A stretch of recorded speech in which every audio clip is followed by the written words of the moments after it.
Somebody already broke a PS5.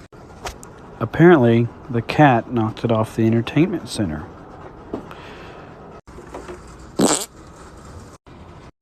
Take all the screws out. This one hided. Y'all, look at this thing. Yo. And the top lid's off. Here's the board. All these screws have to come out. Okay, so all those holds this piece down to the board. Lift it up, boom. Pull this off, then this.